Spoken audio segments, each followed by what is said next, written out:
Ya, ya, selamat datang. Assalamualaikum. Ya Rapli, bagaimana kabarnya? Alhamdulillah baik. Ya. Silakan duduk ya di sini seperti biasa, seperti sesi kemarin dan juga saya di sini. Silakan menyamankan posisi duduknya. Oke. Apakah saya sudah terlihat nyaman? Sudah. Oke, kamu sudah nyaman. Oke.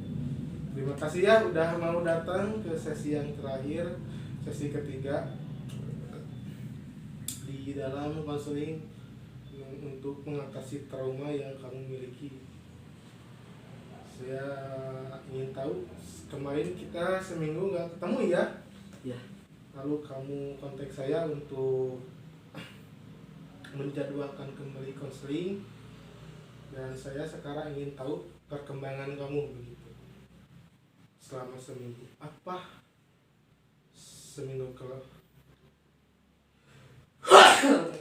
maaf ya. Apakah seminggu kemarin kamu sudah melakukan instruksi yang telah saya kasih? Sudah. Seperti apa? Sudah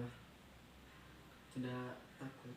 Maksud saya instruksinya seperti ya kegiatan kamu tuh apa gitu? Melewati anjing. Melewati anjing. Masih dalam keadaan terikat atau apa? Sudah berkurang. Maksud saya dalam keadaan terikat anjingnya? Terikat. Tapi kamu udah gak takut begitu.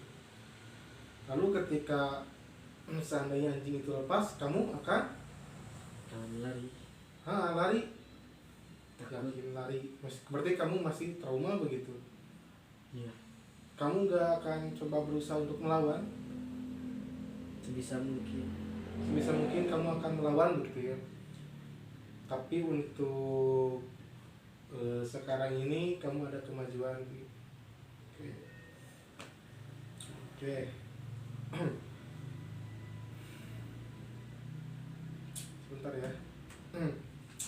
Saya juga ingin menanyakan, seminggu kemarin itu apa yang dirasakan kamu? Biasa. Kamu itu gak merasa takut lagi gitu terhadap anjing kalau di hari-hari biasa begitu, tidak memikirkan lagi trauma kamu gitu. Sudah bisa melupakan. Namun ketika kamu melewati anjing dalam kondisi terikat, mungkin kamu bisa mengendalikan diri kamu, tapi ketika kamu dalam posisi anjingnya itu terlepas, mungkin jika anjingnya itu tidak mendekati kamu gimana reaksinya? Biasa sih. Kalau tidak mendekat. Namun ketika tiba-tiba mendekat, kamu akan mencoba melawan. Mengusir. Lalu untuk seminggu kemarin, implementasi atau aplikasi dari apa yang telah saya kemarin lakukan dengan metode EMDR ini seperti apa? Coba melawan. Ketika ada anjing yang diikat, kamu tenang gitu. Ketika seandainya anjing itu terlepas, kamu juga tenang selama tidak mengganggu kamu gitu. Oke. Sekarang kita evaluasi yang minggu kemarin ya. Dari sesi pertama,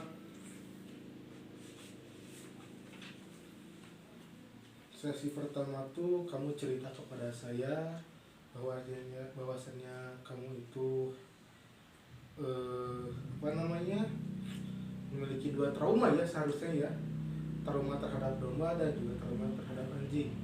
Namun di sesi pertama kamu juga sudah mengatakan bahwa trauma terhadap domba itu sudah teratasi, dan kini kamu menghadapi trauma terhadap anjing.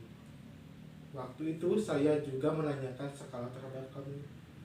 Kamu berada di skala 1, di mana skala 1 itu kamu merasa takut sekali terhadap anjing gitu ya.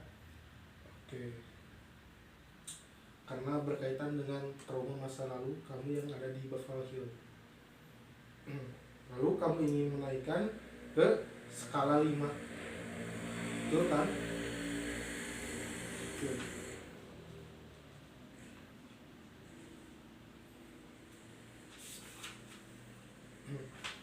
Lalu untuk sesi yang kedua, setelah sesi yang pertama, saya juga tanya skala Anda setelah saya menjelaskan mengenai EMDR itu ya, secara sedikit gitu. Kamu naik dari skala 1 ke skala 3. Yang tadinya kamu di sesi 1, kamu itu berencana naik ke skala 5. Namun ketika kamu di sesi 2, kamu hanya naik ke skala 3 begitu. Dimana kamu itu mungkin tidak merasakan ketakutan yang sedahsyat dahulu. Namun masih bisa dikatakan ketakutan itu masih besar begitu. Apakah saya salah? Salah? Benar. Oh benar. Oke. Lalu saya juga ingin tanya, apakah terapi EMDR itu sangat berguna bagi Anda atau worth it nggak sih? Worth it. Oke. Ketika kamu melakukan terapi itu bersama saya, apa yang kamu rasakan? Tenang. Lalu? Damai. Lalu? Udah. Tenangnya itu seperti apa? Tenang. Damainya itu seperti apa? Sejuk itu nyaman. Oke, bagus ya. Jadi terapi EMDR ini ke kamu itu impact-nya sangat besar sekali. Oke.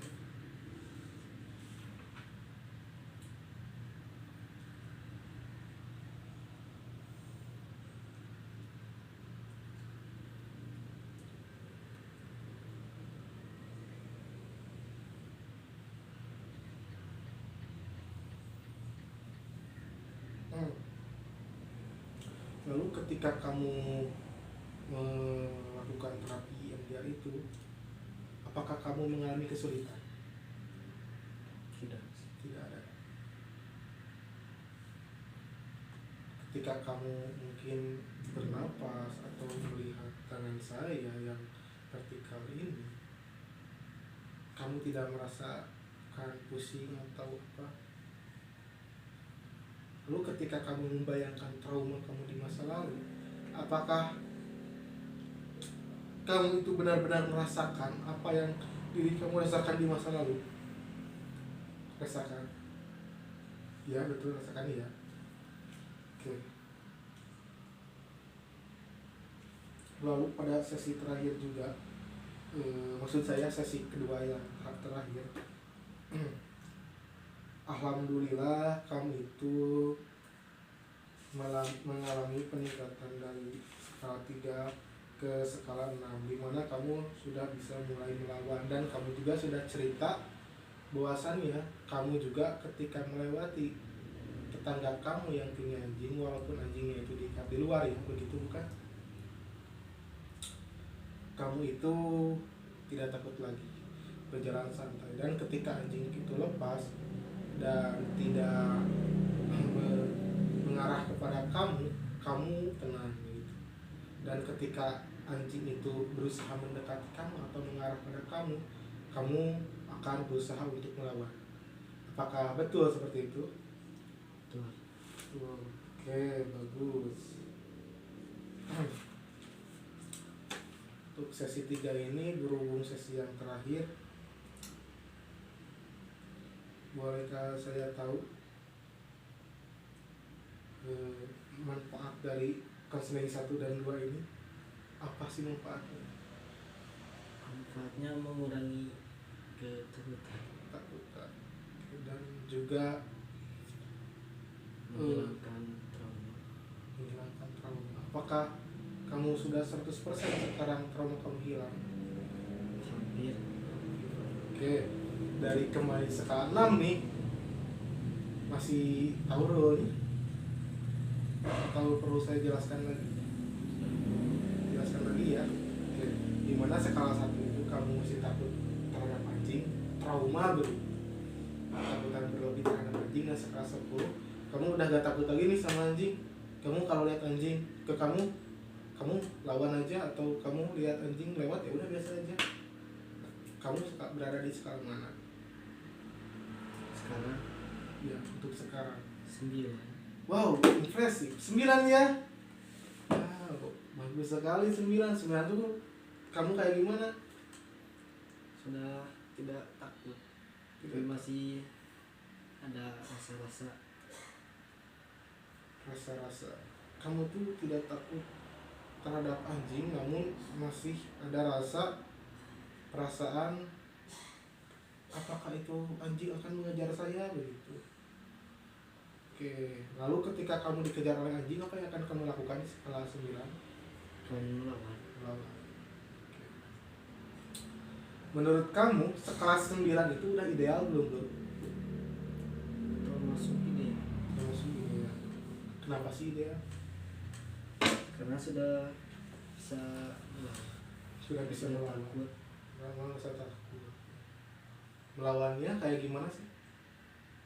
Kayak mengusir, Terus menakutinya dengan Menakutinya. melempar. lalu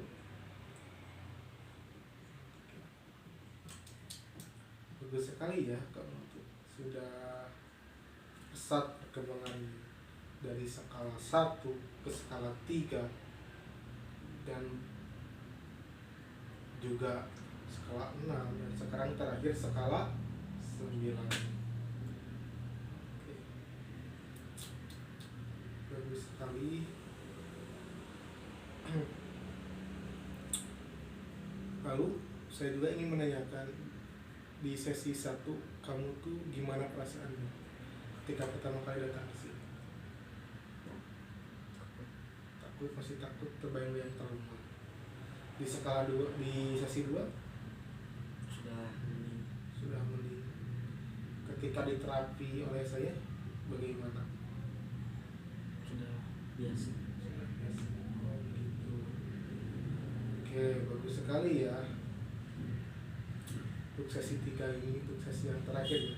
Kira-kira nih, apakah kamu mau lanjut ke sesi berikutnya, sesi 4, ataukah cukup sampai sesi 3 saja?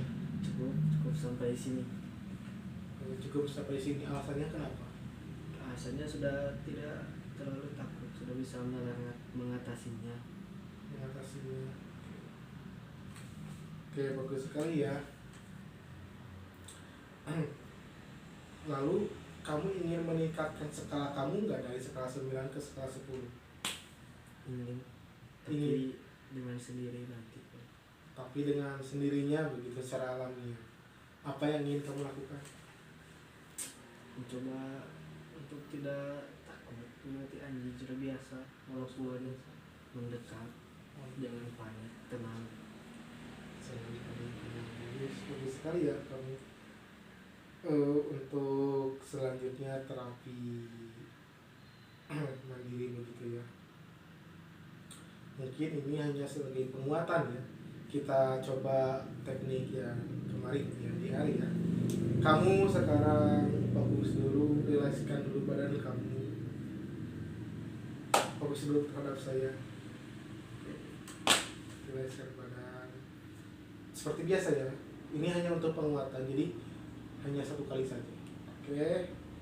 Fokus, perhatikan tangan saya. Oke. Tarik napasnya jangan lupa. Lalu ikuti instruksi saya.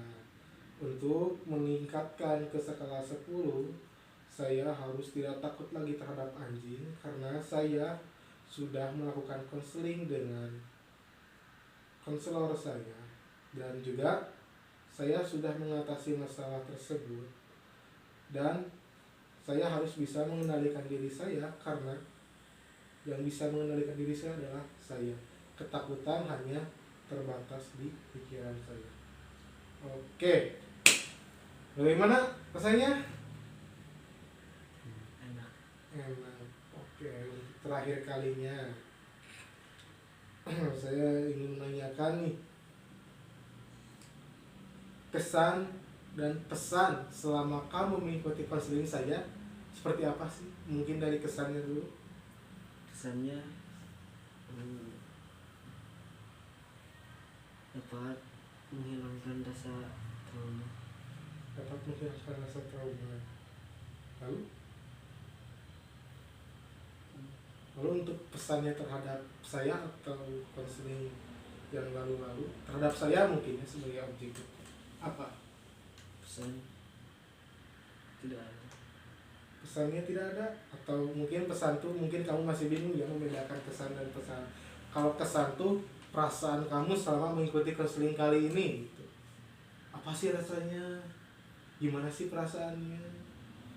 Lalu untuk pesan tuh apa yang ingin kamu sampaikan terhadap sesi konseling atau kepada saya misalnya pesannya kepada saya jangan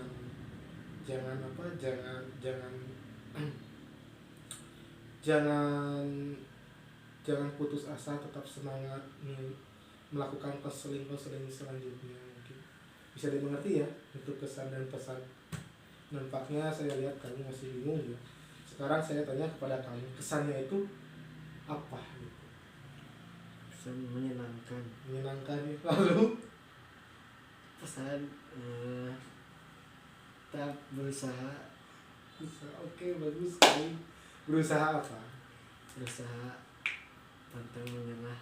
Tentang menyerah dan juga Bersemangat. bersemangat. Oke. Baik, terima kasih banyak sudah mengikuti konseling 3 sesi ini. Untuk sesi selanjutnya mungkin kamu tidak ada, namun kamu punya nomor HP saya kan? Kamu bisa kontak saya kapanpun saya waktu free gitu. Nanti saya balas kontak kamu. Adapun kamu berubah pikiran pengen ke sesi 4, saya akan ladeni gitu. Oke, terima kasih ya. Tetap sehat selalu, jaga kewarasannya.